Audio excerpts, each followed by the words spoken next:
Montana Territory, 1883. The woman stumbled into Nathaniel McCade's barn just past sundown, dragging a bloodied coat behind her and wearing a face that had clearly forgotten how to smile.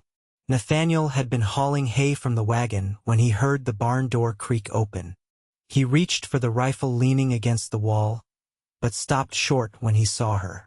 She was not armed, just cold and tired, and standing like she had nowhere else left to go. "You lost?" he asked. Her eyes were dark, unreadable. She did not answer. Nathaniel stepped down from the wagon bed, slow and steady. "This is private land. Closest town's 20 miles east. You walk all that?" Still nothing. Just a slow nod. He studied her. She was young, mid-20s maybe, but carried herself like someone older. Her dress was torn at the hem. A faded satchel hung from her shoulder, the strap close to giving out. She looked like she had not eaten in days. "You hurt?" he asked. She shook her head, but when she shifted her weight, she winced. Nathaniel sighed and set the rifle aside. "Come on. House is warmer." She hesitated. "You can keep the satchel. No one's gonna take it from you." She followed. Inside, his cabin was plain but clean. A fire burned steady in the hearth. The wood floors were swept, and the table held half a loaf of bread and a tin of beans. He pulled out a chair. "Sit." She did. He grabbed a bowl, filled it with beans, and set it in front of her with a piece of bread. She stared at it for a long moment before picking up the spoon. "What's your name?" he asked. She chewed, swallowed, then said, "Marietta Nolan." Her voice was low, worn out. "I'm Nathaniel McCade. Folks call me Nate." She nodded and kept eating. Still no smile. He leaned against the counter, arms crossed. "You alone out there?" "Yes." "You get caught in something?" "Trouble." She paused. "I was married. He died last winter. I was staying with his brother's family near Helena. Then I left." Nathaniel did not press. Her tone made it clear she would not say more. "You got someone looking for you?" "No." "You got somewhere to go?" She stared into the bowl. That was answer enough. Nathaniel watched her for a moment, then pushed away from the counter. "You can have the spare room for now. Sheets are clean. Door sticks a little, but it closes." She looked up. "Why?" He shrugged. "Because you need it." She studied him like she was trying to decide if kindness was real. "I do not expect anything from you," he added. Her eyes flickered. He gestured down the hall. "Go on. Rest." She stood, still stiff, and disappeared down the hallway. Nathaniel exhaled slow. He had not planned on company. But something about her, how alone she looked, the way she held herself like she was bracing for another blow, made it impossible to turn her away. The next morning, she was already up when he came in from the barn. "You ride?" he asked.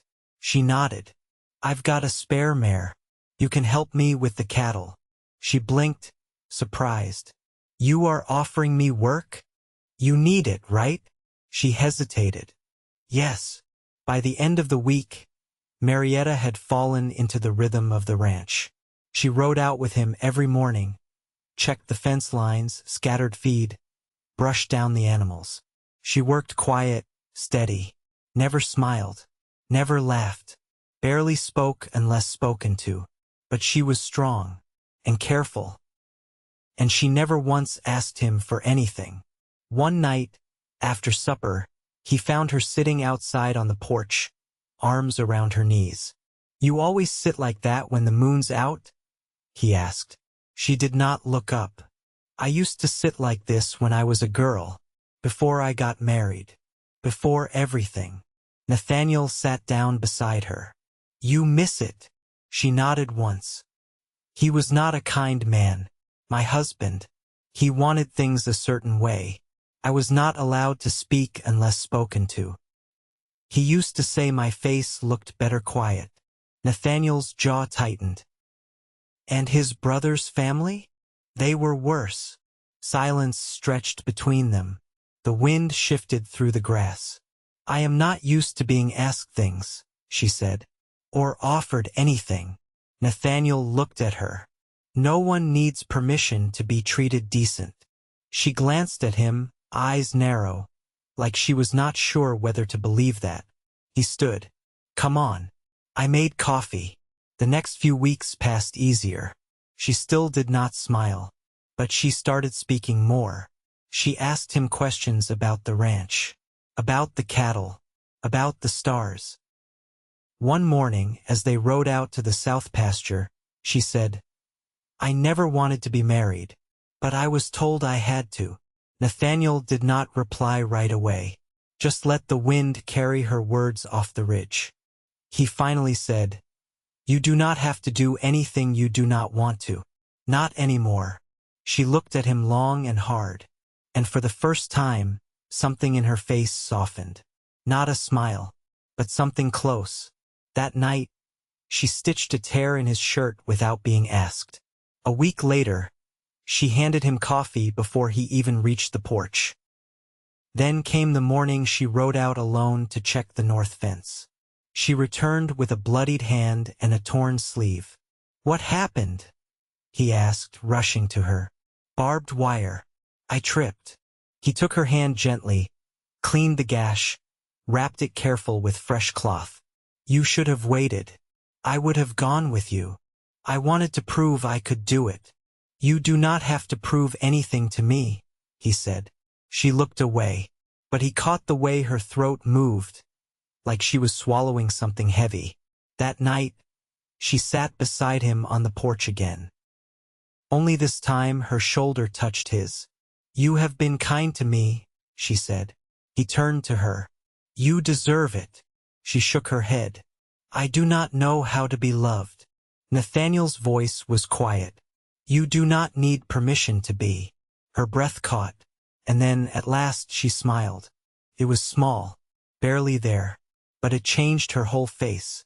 Nathaniel stared at her, heart thudding in his chest. She looked down, flustered. I have not done that in a long time. I hope it does not take as long next time. She laughed once soft, surprised. And he knew right then he was falling for her. The first frost came early that year, silvering the fields before dawn and crisping the edges of the cottonwoods along the creek. Nathaniel rode out before light, and when he returned late morning, Marietta was already bringing in chopped kindling from the shed, her sleeves dusted with bark. She didn't look up until the wood clattered into the bin beside the hearth. You didn't need to do that, he said. I wanted to. Nathaniel watched her wipe her hands against her skirt, the motion brisk, efficient. You ever work land before? He asked. She nodded. My father had a wheat farm near Bozeman. He leaned against the doorway. That near the Gallatin? Closer to the Shields River. He died before the war ended. Ma tried to hold it, but the bank came calling. Nathaniel nodded once, understanding. You leave there after? I married not long after she passed. Didn't see much point in staying. Her voice was steady, but there was a pause right after that, like something unsaid had caught behind her ribs. Nathaniel didn't pry. He just motioned toward the kitchen. I butchered a doe this morning. Thought I'd make stew. Marietta hesitated. I can cut the potatoes. They worked side by side in the kitchen, no need for talk. She peeled and sliced with quiet precision, setting the pieces into the pot like they might break if dropped. Nathaniel added salt and a pinch of dried sage from a jar she'd organized last week without being asked. When the stew began to simmer, she glanced toward the window. Those clouds are moving from the west. Might snow before nightfall. He looked too. You always that good at reading weather? My father taught me. Said it was better than trusting a neighbor's opinion. Nathaniel chuckled. He sounded like a hard man. She shook her head. He was quiet, but fair. We used to sit by the stove with a chessboard between us. He never let me win, but he always showed me where I went wrong. Nathaniel leaned his hip against the counter. You play still. I haven't in years. I've got a board in the back room. Left it there after my brother passed. He used to win every time. She looked over, uncertain. You'd play with me? If you don't mind losing. That night, after supper, they cleared the table and set the board between them. The fire popped in the grate, and wind brushed against the walls like an animal searching for warmth. Nathaniel moved his pawn first, and Marietta countered without hesitation. You always open that way? He asked. It depends on who I'm playing. Her eyes flicked up, and for a moment, there was something playful in them. Not quite a smile, but something more alive than he'd seen before. By the fifth game, 2 to her, 3 to him, she leaned back in her chair and said, You're not as terrible as you pretend. Didn't say I was terrible. You implied it. He grinned. Maybe I just wanted to see if you'd gloat. I don't gloat. You don't. That's true. Her gaze drifted to the fire. When I first came here, I thought it was just another place to survive. Nathaniel didn't move. And now, I'm not sure yet, but I don't wake up afraid anymore. There was a long pause. The lamp's glow softened the lines in her face, and he noticed a loose strand of hair curling near her collarbone. You got plans? He asked quietly. She looked over. I don't think I've ever made one that was mine. You could start now. She touched her queen, turning it between her fingers. I don't know what I'd build. Doesn't have to be big, he said. Just has to be yours. She nodded once, slow. Would you mind if I stayed through winter? He met her eyes. Not at all. She set the queen down again, careful. Outside, snow began to fall in thin, sifting flakes. They didn't speak again that night, just played one more game. Then another, the pieces moving quiet across the board while the wind whispered through the eaves. By late November, the wind shifted with a sharper edge, and the sky took on that heavy gray that meant snow would come and stay. Nathaniel had begun bedding the cattle closer to the barn and blanketing the old mare on colder nights. Marietta laid down straw in the chicken coop and nailed a patch of canvas over a cracked pane in the back room, her hands red from the cold but steady. One evening, as they brought in the last of the root vegetables from the cellar, Marietta paused in the doorway. Her breath clouded the air. I had a younger sister once, she said without turning. Nathaniel set the basket down. What happened to her? She got sick the winter after my father died. No one could afford the doctor. By the time anyone came, it was too late. He waited, quiet. She used to follow me everywhere, even when I didn't want her to. Always had pine pitch in her hair and sang off key. She finally looked at him. I hadn't thought about her in years. Nathaniel stepped aside so she could pass. You don't have to carry all that alone. I know. Her voice was soft now. I just forget sometimes. Later that week, a neighbor rode in from the East Ridge with his wagon axle cracked clean through. Nathaniel hauled his tools from the shed and worked beside the man while Marietta boiled coffee and brought out a blanket for the neighbor's boy, who looked too thin for the cold. You've got help now, the man said, nodding toward her. Good one, too. She's got eyes like she sees everything. Nathaniel tightened a bolt. She does. She yours. He paused, wiped the grease from his hands. Not yet. The man gave a knowing grunt and said nothing more. That night, Marietta sat stitching a new hem on her only winter dress. Nathaniel handed her a tin of beeswax to soften the thread. Her fingers brushed his, and she didn't pull away. Neighbor asked if you were mine, he said. She didn't look up, but her hands stilled briefly. What did you say? That you weren't. Not yet. She threaded the needle again, slower this time.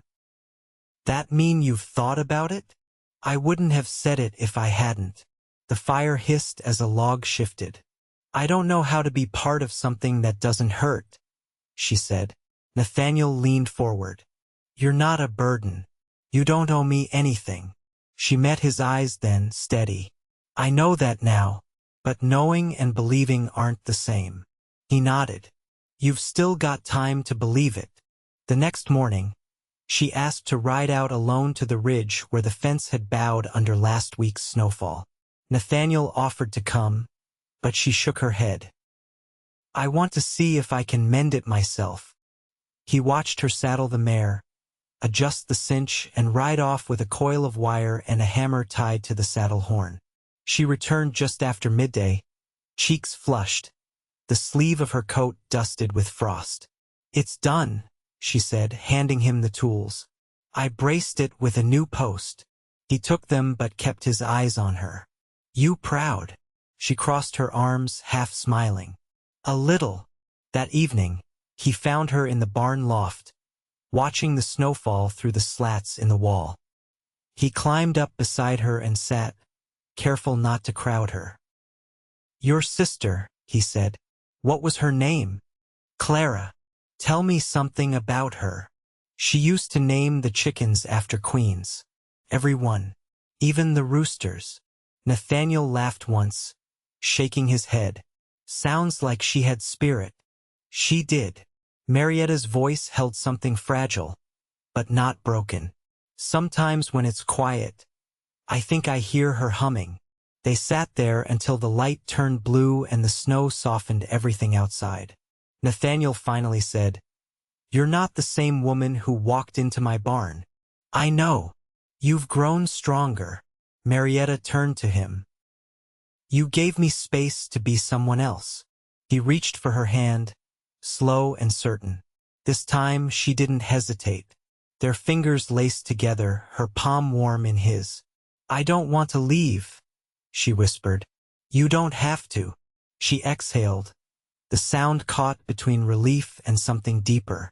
Then I won't. They stayed like that, the cold forgotten, the silence between them no longer empty but full of everything neither had dared to hope for. The second week of December brought a hush to the land, the kind that settled into the bones. Snow blanketed the hills in folds of white linen, and the sky held a weight that made voices feel too loud. Nathaniel spent the mornings cutting firewood, while Marietta mended what she could seams, saddle straps, the worn hem of a quilt he hadn't realized was fraying. One evening, as the wind rattled the stovepipe and the windows wore a lace of frost, she stood at the table, sorting through a bundle of papers she'd found tucked into a drawer near the hearth. These yours? She asked, holding one up. Nathaniel glanced over from the stove. My mother's. She copied verses from books she liked. Some are hymns, others I never recognized. Marietta turned the page. Her fingers paused over a line written in a steady, looping hand. She had a quiet heart, she said. She did. Never raised her voice, even when Pa drank too much. Used to hum while she shelled peas. Marietta folded the page carefully. I never learned to read proper. Enough to get by, but not like this. Nathaniel set down the ladle. I could teach you. She hesitated. You'd do that? He nodded. If you want to learn. After supper, she brought the papers to the table and sat beside him with her palms flat and ready. He pointed to each letter, slow and patient. She repeated them, sometimes stumbling, sometimes steady. When she mixed a B and a D, she muttered under her breath, and he leaned in. That one's like a ladle dipped left. She traced it again. Ladle left. I'll remember. By the third evening, she could sound out most of a line. She grinned down at the page, then stopped herself, her mouth settling. You don't have to hide that, he said. I'm not used to smiling without wondering what it'll cost.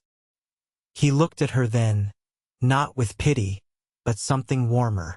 Here it costs nothing. She didn't answer, but her shoulders loosened. The days shortened, and the cold deepened. Nathaniel hauled a cedar bough inside to hang over the hearth, the scent sharp and clean. Marietta stitched a strip of muslin into a curtain for the kitchen window, her fingers nimble despite the dry cracks along her knuckles. On the morning of Christmas Eve, they rode out to check the west pasture. The snow came up to the horses' knees, and the air tasted of iron and pine. They rode in silence until Marietta said, "Did you ever think about marrying?" Nathaniel adjusted his reins. "Once, years back, but she didn't want this life. Too many miles between her dreams and mine." "She leave you?" "She left the day after I built this cabin. Said it was too quiet." Marietta looked out across the white fields. "Quiet's not the worst thing." "No," he said, "not when you've earned the peace." When they returned, he handed her a small box wrapped in brown paper. "I don't have anything to give you back," she said. "You don't need to." Inside was a hair comb carved from bone, its teeth smooth and fine. Her fingers trembled as she lifted it free. "It's beautiful. It's sturdy," he said. "Won't break easy." She looked up, and her voice came softer than before. "Neither will I." That night, she placed the comb on the windowsill beside her bed, and when she lay down, she didn't close her door. Nathaniel noticed but didn't move from his chair.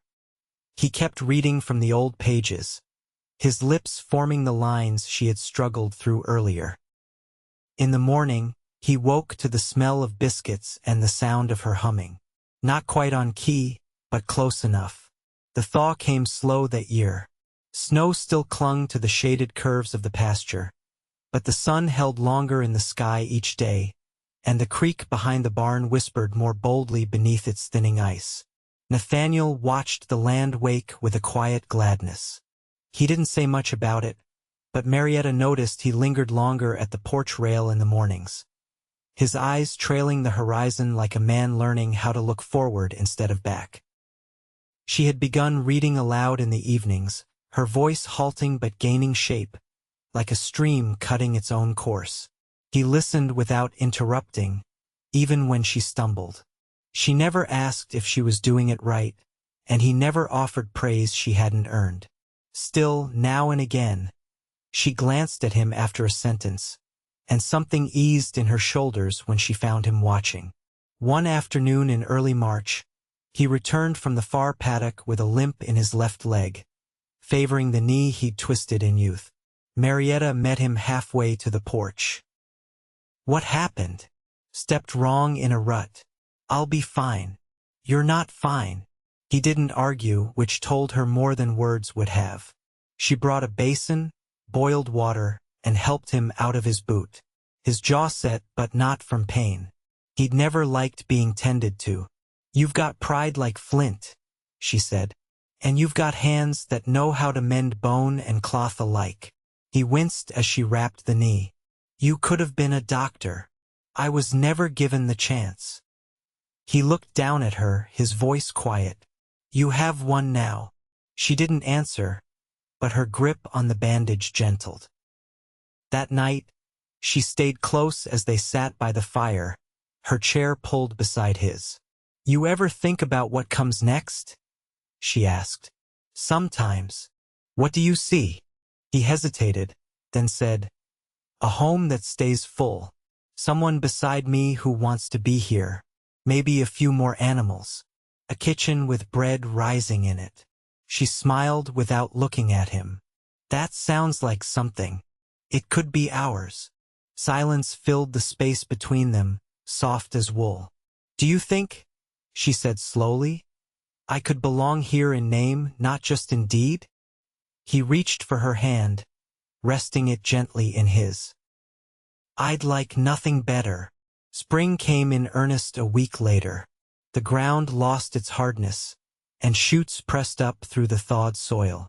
Nathaniel's limp mended, and Marietta began rising earlier than him, tending to the chickens before the sun had cleared the trees. One morning, she returned with straw in her hair and a folded slip of paper in her hand. "I found this in the old ledger," she said. "It's blank on one side." He took it, brows raised. "I thought," she said, cheeks coloring, "we could write our vows on it." He didn't speak, only took her face in his hands and kissed her slow, certain, with the quiet reverence of someone who'd waited long enough to know the worth of the moment. They married beneath the cottonwoods before the leaves had fully unfurled. There were no guests, only the land and the sky and the creek running clear again. Nathaniel wore his best shirt. Marietta wore the dress she'd repaired herself, a ribbon of blue threaded through her braid. He said, "You've made this house a home." She said, "You've given me back my name." They spoke simply, but with weight. No preacher, no ring, just promise and witness.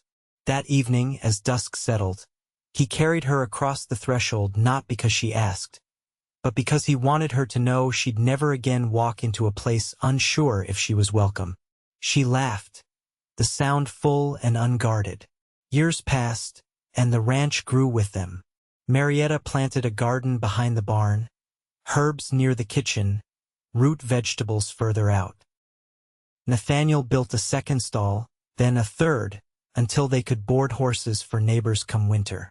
In time, he added a small room to the cabin's west side, where Marietta kept her books and papers and the comb he'd given her, still polished and whole. She never stopped reading. He never stopped listening. They aged slowly, like the land itself weathered but rooted. The pain of what came before never vanished, but it softened, outshone by what they built together. In quiet hours, they shared coffee on the porch, her head resting on his shoulder, his hand resting over hers. And when they spoke of the past, it was no longer through the ache of survival, but through the peace of having come through it. They were never loud people, never ones for grand declarations. But in every fence mended, every meal shared, every dawn met side by side, they said, again and again, that love had found them in the quiet and stayed.